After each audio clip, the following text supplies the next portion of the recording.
Hi, my name is Aamir और आज हम लोग स्टार्ट करने वाले हैं chapter call properties of matter. ठीक है, इसको प्रॉपर्टीज़ ऑफ सॉलिड भी बोलते हैं। इसमें इलास्टिसिटी, प्लास्टिसिटी, स्ट्रेस, स्ट्रेन, फिर जो इलास्टिसिटी का कांस्टेंट होता है, then coefficient of viscosity, surface tension, capillary, इतना कुछ पढ़ने वाला है। ऑलराइट, सो दिस चैप्टर एक बहुत इम्पोर्टेंट इसलिए हो जाता है कि बहुत सारे बच्चों को ये चीज़ समझ नहीं आती, उनको फील नहीं आता है कि यार ये चैप्टर में आखिर हो क्या रहा है। तो आपके लिए बेनिफिट ये होगा कि if you understand this chapter in detail, ये हो गया, और प्रॉपर्टीज़ ऑफ लिक्विड, ये दोनों चैप्टर विजुलाइज करने में बहुत दिक्कत आती है, तो obviously you will be ahead of crowd.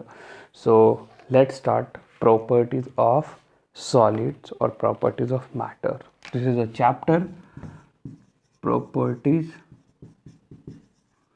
Of solids. तो इसमें सॉलिड्स की बात करेंगे, लिक्विड की बात अभी नहीं होगी। तो फर्स्ट इसमें जो टॉपिक है वो है इलास्टिसिटी, नेक्स्ट इज प्लास्टिसिटी। तो what is elasticity and what is plasticity? देखो, इलास्टिसिटी क्या होता है कि कोई भी बॉडी है, कोई भी मटेरियल है, उस पर आपने फोर्स लगाया टू डिफॉर्म, ठीक, और फोर्स लगाने के बाद वो बॉडी थोड़ा सा डिफॉर्म हो गया था, उसके बाद आपने फोर्स हटा दिया। अगर बॉडी वापस से अपना शेप को या साइज को रिगेन कर लेता है तो अपन बोलेंगे दैट इज इलास्टिसिटी। और प्लास्टिसिटी क्या होता है कि उस बॉडी को डिफॉर्म किया किसी भी फोर्स लगा के, अब जैसे आपने फोर्स को हटाया तो बॉडी अपने शेप को या साइज को रिगेन नहीं कर पाएगा, that is called plasticity, right. अब होता है एक perfectly elastic body, perfectly elastic body. तो परफेक्टली इलास्टिक बॉडी क्या होता है? जैसे फिर से आप किसी ऑब्जेक्ट पे आपने फोर्स लगाया, वो ऑब्जेक्ट डिफॉर्म हो गया, और आपने फोर्स हटाया, इमीडिएटली वो अपने शेप को और या साइज को रिगेन करेगा, इमीडिएटली और कंप्लीटली। मतलब थोड़ा बहुत भी ऐसा नहीं कि थोड़ा बाद में करेगा, अभी रिगेन नहीं कर पा रहा, will do it immediately. This is called perfectly elastic body. Next we have perfectly plastic body, perfectly plastic body.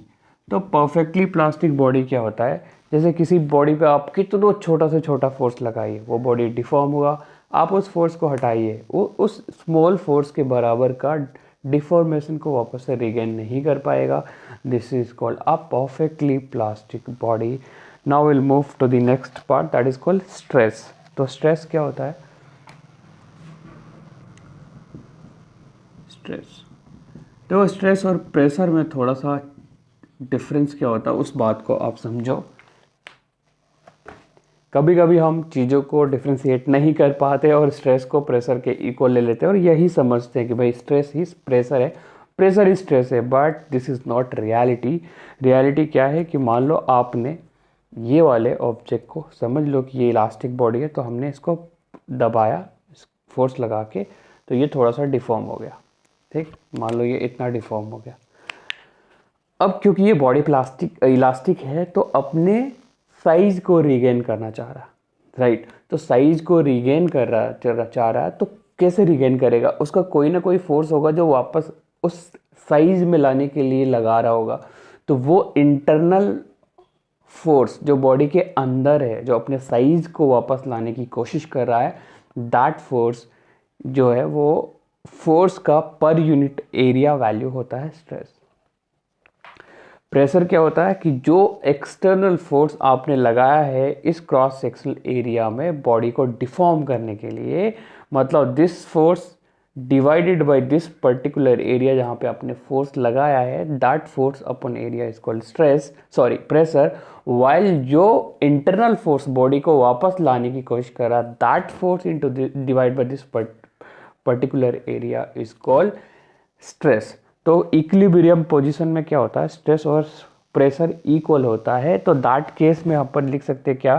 Stress is equal to external force by area, while stress is equal to internal force upon area होता है, pressure is equal to external force upon area होता है। लेकिन the condition जब equilibrium हो, equilibrium condition में क्या होगा, जो इंटरनल फोर्स है वो एक्सटर्नल फोर्स के बराबर होगा। Then we can write stress is equal to external force upon area. I hope this is clear to all कि स्ट्रेस को हम एक्सटर्नल फोर्स अपॉन एरिया लिख सकते हैं। कब लिख